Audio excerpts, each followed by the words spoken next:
मित्रांनो, सर्वांना जय जिजाऊ. सरकारने आम्हाला तुम्हाला अनेक अंगांनी गुलाम बनवलेला आहे, हा वेगळ्या चर्चेचा विषय आहे. मात्र डिजिटल युगामध्ये तात्काळ सुख मिळवण्याच्या सवयीपोटी तुम्ही आम्ही सर्वजण बौद्धिकदृष्ट्या गुलाम झालेलो आहोत आणि या गुलामीतून बाहेर पडण्यासाठी सध्या तरी यातून काही असा मार्ग दिसत नाही. म्हणजे तुमचं आमचं आपण असं म्हणतो की बा सगळ्यांचं जगणं हे धावपळीचं झालेलं आहे. मात्र धावपळीचं म्हटल्यापेक्षा आपण त्याला इन्स्टंट म्हणायला हरकत नसावी. आणि हे जे सगळं जे होते आहे तर ह्याच्यावर कुठेतरी कदाचित सोशल मीडियाचा प्रभाव असला पाहिजे. म्हणजे इन्स्टंट ग्रॅटिफिकेशन ज्याला आपण म्हणतो की लगेच आपल्याला काहीतरी हवं, अशी आपली सगळ्यांची मानसिकता बळावलेली आहे. म्हणजे घरामध्ये स्वयंपाक केला रात्रीच्या वेळी आणि त्याच्यातल्या काही शिळ्या पोळ्या उरल्या तर 8-10 वर्षापूर्वी आपण त्याचे कुटके वगैरे बनवून खात होतो किंवा चुरमा बनवून खात होतो. मात्र आता ती सवय आपण इन्स्टंट लगेच डेअरीवर किंवा दुकानावर जातो आणि लगेच शिळ्या ब्रेडचं खारीचं पाकिट घेऊन येतो आणि ते चहा सोबत आपण त्याला नाश्त्यासाठी वापरतो. जेवण सगळं रेडीमेड घ्यायला लागलं, तर लग्नासाठी सुद्धा आपण मध्यस्थ रेडीमेड आणायलो, ज्याला आपण दलाल म्हणू किंवा विवाह संस्था म्हणू. ही जी मध्यस्थांची जी काही आपली खूप मोठा पसारा आणि परंपरा साखळी होती, तर त्याला आपण तोंड दाबू दाबू मारून टाकलं. लग्नामध्ये आपण मध्यस्थांचा सत्कार करायच्या ऐवजी राजकारणी लोकांचा सत्कार करत बसलो आणि त्याच्यावर त्या मध्यस्थांच्या घरावर फक्त रिकामी दगड आणत बसतो. त्याच्यामुळे तो मध्यस्थ आता कुठेतरी नको बापा या भानगडीत जाणं, तो बाजूला झाला. पण अशा स्थितीमध्ये नात्यांमध्ये जो काही संयम, समजूतदारपणा, सहन त्या गोष्टी ज्या दिसत होत्या तर त्या आता कुठेतरी संपलेल्या आहेत. आणि मग या इन्स्टंटचा प्रभाव आपल्यावर कसा पडतो याच्या 2 घटना तुम्हाला मी सांगणार आहे. सगळ्याच लीडिंग पेपरमध्ये त्या आज न्यूज पोर्टलवर त्या बातम्या आलेल्या आहेत आणि अशा बातम्या आपण सातत्यानं वाचत असतो. आपण रील्स चालत असतो आणि रील्सचा प्रभाव हा 10-15 सेकंदापुरता असतो. एक रील्स आपल्या नजरेसमोर असली की दुसरी लगेच वेगळा विषय घेऊन येते, तिसरी वेगळा विषय घेऊन येते, चौथी, आणि मग आपलं मन त्याच्यामुळे कॉन्स्टंट राहतं का?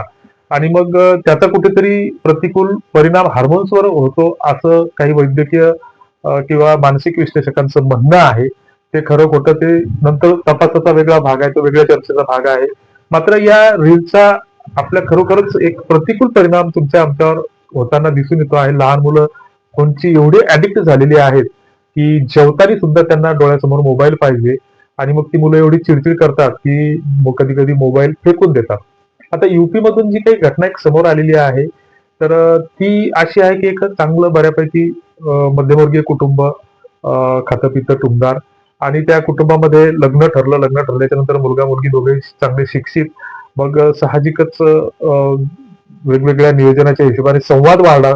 दोन्ही कुटुंबामधलं लग्न ठरल्याच्या नंतर साक्षगंधही झालं आणि मग अशातच जावे बापूचं सासूबाई सोबत बोलणं होत होतं आणि येत्या 16 एप्रिलला लग्न ठरलेलं असताना, सगळी तयारी त्याची चाललेली असताना काल परवा हे सासू आणि होणारा जवाई हेच 9-11 झाले. त्याच्यानंतर घरातील त्यांनी जवळपास 2-3 लाखाचे लग्नासाठी खरेदी केलेले दागिने आणि पैसे घेऊन गेले. पोलिसात त्याची तक्रार झाली. हा कुठेतरी विरंगुळ्यासाठी म्हणून हा विषय आम्ही सांगत नाहीये. दुसरी एक घटना अशी आहे की महिनाभरापूर्वीची बातमी आहे. तिची व्हिडिओ क्लिप तुम्हाला शेजारी स्क्रीनवर दाखवत आहे. बातमीची स्क्रिप्ट संत तुम्हाला मी दाखवत आहे. तर ती बातमी अशी आहे की लग्न झालं आणि 2 वर्षापासून जो काही लग्नाच्या आधी जो काही एक रेषा होती प्रेमाची त्या मुलीची, तर ती लग्नानंतर संपत नव्हती आणि तिथे मग कुठेतरी प्रेमाचा त्रिकोण तयार झाला. नवरा, प्रियकर आणि बायको.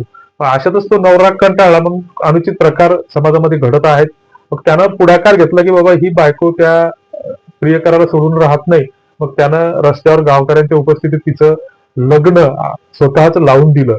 तर हे सांगायचं तात्पर्य एवढं की आपल्यामध्ये जी काही रुजलेली मूल्य आहेत, म्हणजे आपली जी काही म्हणजे जसं आपल्या हिंदू संस्कृतीमध्ये महर्षी पतंजलीची अष्टांग योग साधना आपल्याला सांगितलेली आहे की ज्याच्यामध्ये माणसाचं झोपेतून उठल्यापासून तर रात्री झोपेपर्यंत त्याची दिनचर्या कशी असली पाहिजे याबाबतचा उहापोहा आहे.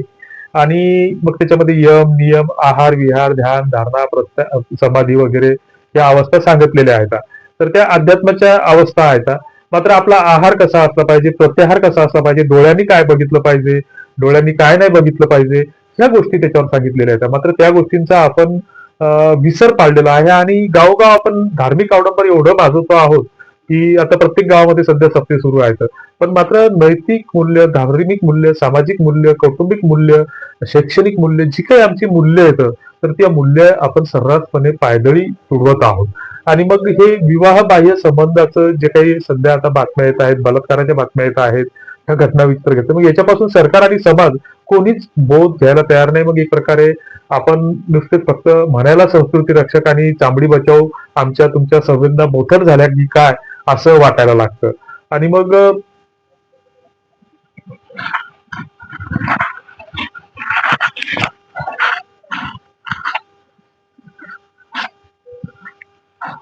आमच्या धर्मानं दिलेली, आमच्या इथल्या व्यवस्थेनं दिलेली, आमच्या समाज व्यवस्थेत संत विचारांनी दिलेली जी काही आमची संस्काराची शिदोरी आहे, तर ती शिदोरी आम्ही कुठेतरी गमावत चाललेलो आहोत या माध्यमातून. आधुनिकतेच्या नावाखाली मोबाईल नावाचं खेळणं तुमच्या आमच्या हातामध्ये आलं आणि मग यातून नको त्या गोष्टी घडा लागल्या, नको त्या गोष्टी नजरेसमोर यायला लागल्या.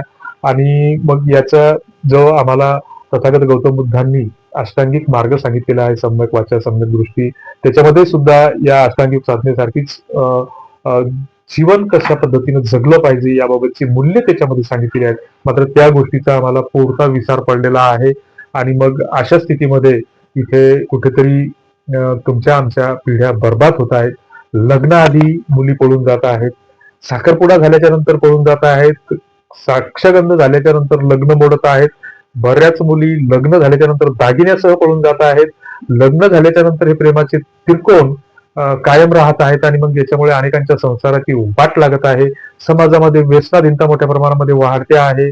आणि मग ह्या सगळ्या गोष्टी सातत्यानं वाढत असताना आपल्याला कुठेतरी पुन्हा एकदा आपले जे काही जुनी मूल्य आहेत तर ते प्रभावीपणे रुजवणं गरजेचं आहे. ज्याच्यामध्ये आमची आध्यात्मिक मूल्य असतील, सांस्कृतिक मूल्य असतील, तत्वज्ञान असेल, आमचं धर्म तत्वज्ञान असेल, आमच्या वेगवेगळ्या ग्रंथामधलं तत्वज्ञान असेल, आमच्या संत विचारांचं तत्वज्ञान असेल, महामानवांच्या विचारांचं तत्वज्ञान असेल, तर ही कुठेतरी या गोष्टी पुन्हा एकदा नव्याने रुजल्या पाहिजेत.